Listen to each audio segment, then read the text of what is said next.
एक बार कहीं मनोज बाजपेयी से मिला भी था, हम्म। मैंने पैर छुए थे उनके कि सामने वाला आदमी गाली गलौज दे के और ऐसे गंदे काम करके मैं अपना काम भी दिखाऊंगा और मैं बताऊंगा कि मैं भी सही कर रहा हूँ। भाई किडनैपिंग होती रियल में, ये तो यहाँ तक तो जी मानते हैं आप। सर, अब जैसे आपने बताया कि मनोज वाजपेयी साहब गाली देते हैं, ठीक हम्म, है, तो कुछ लोग कमेंट सेक्शन में आके ये लिखेंगे हम्म, कि सुनील पाल साहब को मनोज वाजपेयी का गाली नजर आया, हम्म। उनकी बेहतरीन अदाकारी नजर नहीं आई। आई, बिल्कुल नजर आई, मैं फैन हूँ उनका, अच्छी अदाकारी का फैन हूँ उनका मैं। ओके।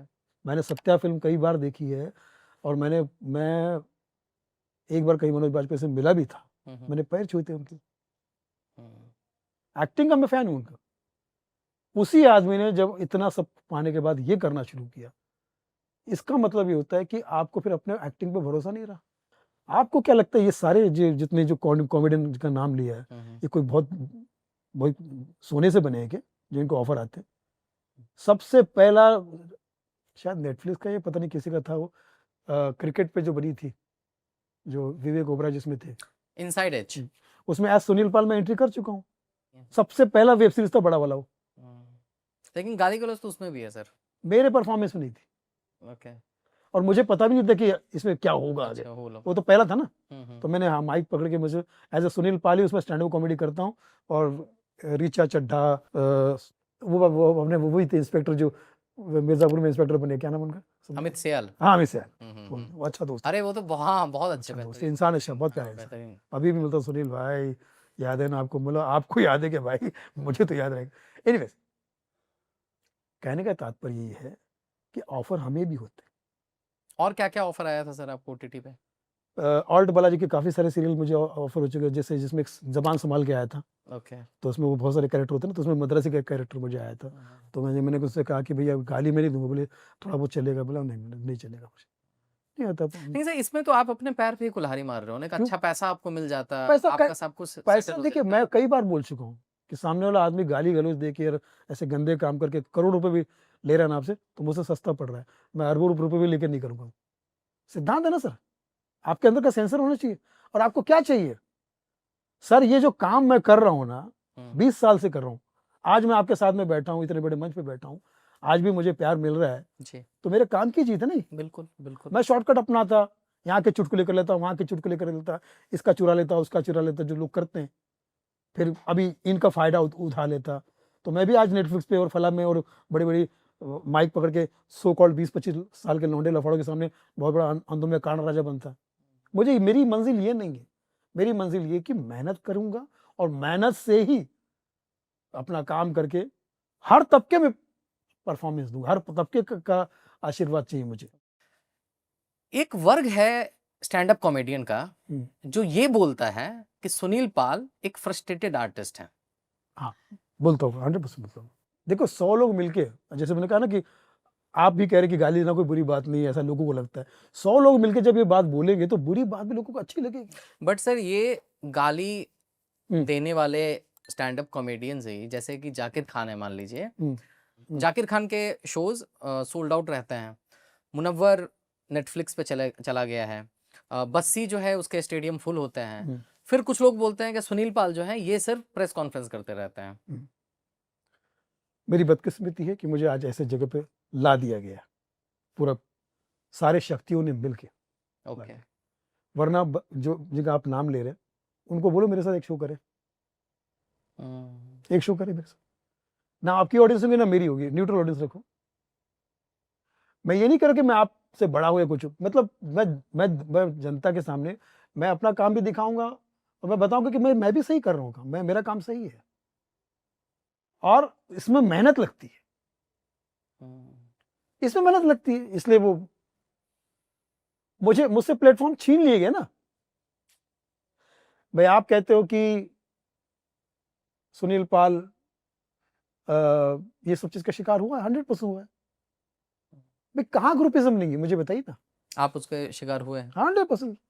नेटफ्लिक्स में, अब नेटफ्लिक्स में अगर ये सब यही लोग हैं तो उनको चाहिए ऐसे ही लोग जो गाली दे, इस टाइप के बोल्ड कंटेंट। क्या कंटेंट होता है इनका? लड़का लड़की, लड़का लड़की, लड़का लड़की, लड़का लड़की, लड़का लड़की, ये वो, लड़का लड़की, लड़का लड़की, गाली गलौज, गाली गलौज, ये कंटेंट होता है। हर लाइन में मैं पीने बैठा था, मैं दारू पी रहा था, मैं ये किया था, फिर मैं पी रहा था, मैं पी के आया, मैं पीने वाला हूँ, मैं पीने जा रहा हूँ, ये कर रहा हूँ, यही कंटेंट।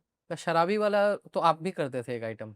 देखिए, शराबी का कैरेक्टर करके उस पर जोक बनाना,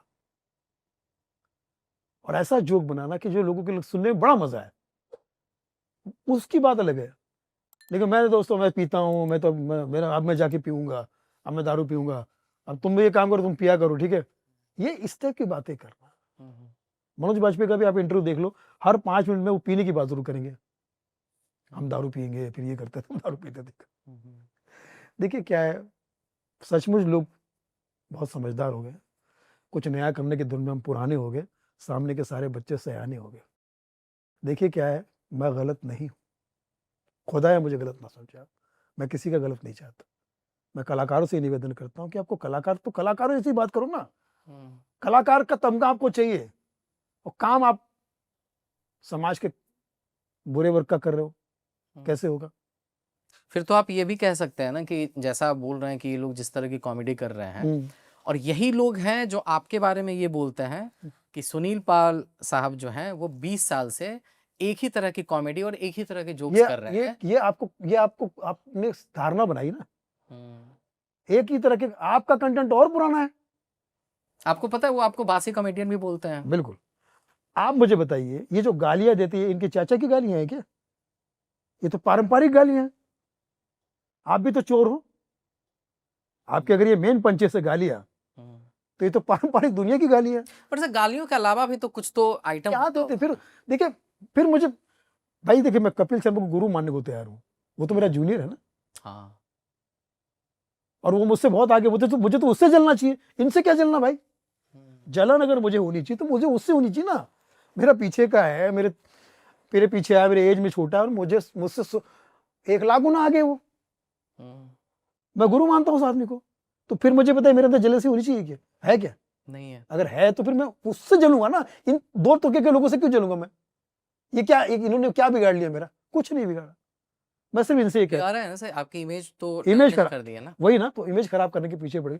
क्योंकि क्या है, आज की जो दुनिया है वो सोशल मीडिया टोटल, और सोशल मीडिया पे इनके सो कॉल्ड बहुत बहुत अच्छे अच्छे फॉलोअर्स बनाए गए, वो प्लेटफॉर्म के द्वारा।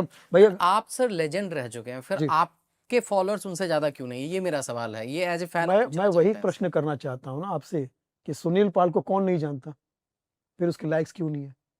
सवाल है ये। इसका मतलब ये कि कहीं ना कहीं रोके गए। क्यों नहीं है? क्यों एक छोटा सा संजय दुबे ऐसा माइक पकड़ के खड़ा है, पॉर्न देखते हो क्या, इस टाइप का कुछ वीडियो बनता है, मिलियंस में लाइक्स, कौन हो भैया? क्योंकि आपको प्रमोट किया जा रहा है,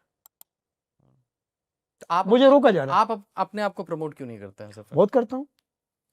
मुझे अब जैसे आपके शो में आया जी, ये मैं चाहता हूँ कि आपका शो भी अच्छा हो, मेरा शो भी, और हमारी बातें लोगों तक पहुंचे जी। तो प्रमोट तो बहुत करता हूँ मैं अपने आप को, सब चीजें करता हूँ, लेकिन क्या है कि जब तक एक सीरियस प्लेटफॉर्म के द्वारा आपको सीरियसली मौके नहीं मिलते, वहाँ ग्रुपिज्म है, वहाँ इनको यही ऐसे ही लोग चाहिए। जितने प्लेटफॉर्म आप टीवी पे देख रहे हो, या इस पे देख रहे हो, या ओटीटी पे देख रहे हो, या फिल्मों में भी देख रहे हो, या हो सकता है कि मैं उस चीज़ को समझ नहीं पा रहा हूँ, बस यहाँ तक ठीक है, लेकिन फिर वहाँ पे जो रिक्वायरमेंट है वो भी मेरे बस के बाहर की है। एक तो चलिए गाली हो गई, इसके अलावा क्या क्या रिक्वायरमेंट है सर वहाँ पे? बस बाकी कुछ नहीं, बाकी आप आ जाओ। कुछ चीजें जो पब्लिक फोरम में आपके बारे में है वो मैं पूछना चाहता हूँ। बिल्कुल पूछिए। कुछ दिनों पहले एक खबर आई थी, वो खबर थी आपकी किडनैपिंग की। जी, बिल्कुल। और उसमें तरह-तरह की बातें निकल के सामने आई। एक ऑडियो आ गया, किसी ने बोला कि सुनील पाल का ये पब्लिसिटी स्टंट था, खुद को रेलेवेंट रखने के लिए उन्होंने खुद की ही किडनैपिंग करवाई। ये क्या था पूरा मामला? मैं चाहता हूँ आज इस मंच से आप वो भी क्लियर करके। भाई, किडनैपिंग होती रियल में, ये तो यहाँ तक तो मानते हैं आप? जी, ठीक है।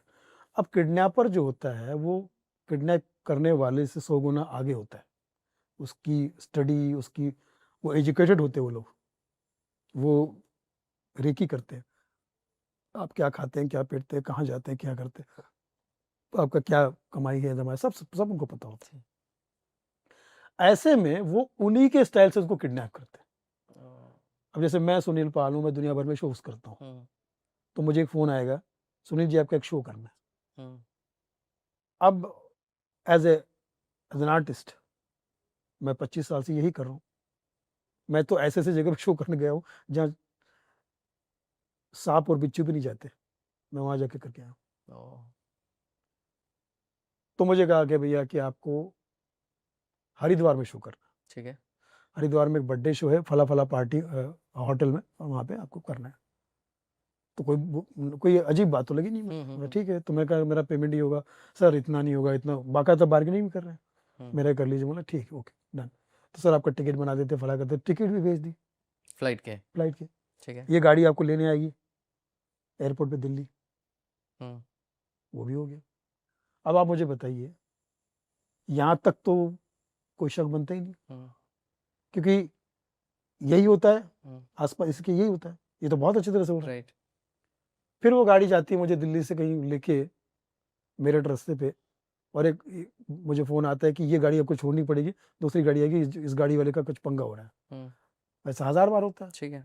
दूसरी गाड़ी है, और उसमें फिर कुछ देर के बाद में उन्होंने मेरे मुँह पे चादर डाल दी, कर दी, करो किडनैप कर लिया मुझे, ठीक है। अच्छा। फिर अपने एक जगह पे सोकड़ मुँह को पर्दे डाल के लेके गए, और मुझे पैसे माँगने लगे करने के लिए। और दूसरे दिन 24 घंटे के उसमें ट्रांज़ैक्शन में, इसमें उनको 8-10 लाख रुपए मिले, उन्होंने मुझे छोड़ दिया। आपको पैसे देने हाँ, पड़े। सर। तब तक उन्होंने मुझे बंदी बना के रखा। हम्म, गाड़ी में भी पीछे के सीट पे सुला के मुंडी मुँह पे चादर डाल के रखा था। हम्म। अब इसमें बताइए फेक क्या है? फिर वो ऑडियो जो सर वायरल हुआ था। वो ऑडियो जब आया, अच्छा ये क्या करते हैं, ये बहुत अच्छा सवाल किया आपने, और इस जनता को भी पता चल जाए। ये किडनैपर क्या करते हैं, जब आपको किडनैप कर लेते हैं, जब इनको पता चल जाता है कि पैसा देने वाला है, तो उसको जिंदा रखने की पूरी कोशिश करते हो। उसको हंसाएंगे भी, खिलाएंगे भी, अपने बारे में परिचय देंगे, यार हम आपका फैन है, ये है वो, आपका वो देखा था वो, ताकि उसका सांस ऊपर नीचे ना हो। ओके। तो कई बार हो सकता है कि आपका हंसते हुए भी फोटो आ जाए किडनैपर साथ में, ओके। क्योंकि आप तो उनके गिरफ्त में हो ना, आप उनके खिलाफ तो जा नहीं सकते। आप तो ये नहीं बोलेंगे यार मैं नहीं हंसूंगा, उनको आपके भी अंदर से लगता है कि यार मैं ऐसा रोकूं कि उनको लगे कि मैं उनके हाँ में हाँ मिला रहा हूँ। जान बचाने से मतलब होता है। जी। कुछ खिला रहे हैं तो उसका भी फोटो डाल देंगे कि भाई समझो नारियल पानी दे रहे तो उसमें वो फोटो ले ली, वो अपने हिसाब से क्या क्या 8-10 लोग होते हैं ना वो लोग, आपको क्या पता क्या क्या कर रहे हैं आपके साथ में। फिर अरे आपको हम छोड़ देंगे तो फिर आप क्या करोगे सर, वहां जाके पुलिस को बताओगे, क्या करोगे क्या? लास्ट तक रुके हो, मतलब क्लिप आपको इंटरेस्टिंग लगी तो subscribe to digital commentary clips. और फुल पॉडकास्ट तो इससे भी ज्यादा इंटरेस्टिंग है, जिसका लिंक आपको डिस्क्रिप्शन बॉक्स में मिल जाएगा।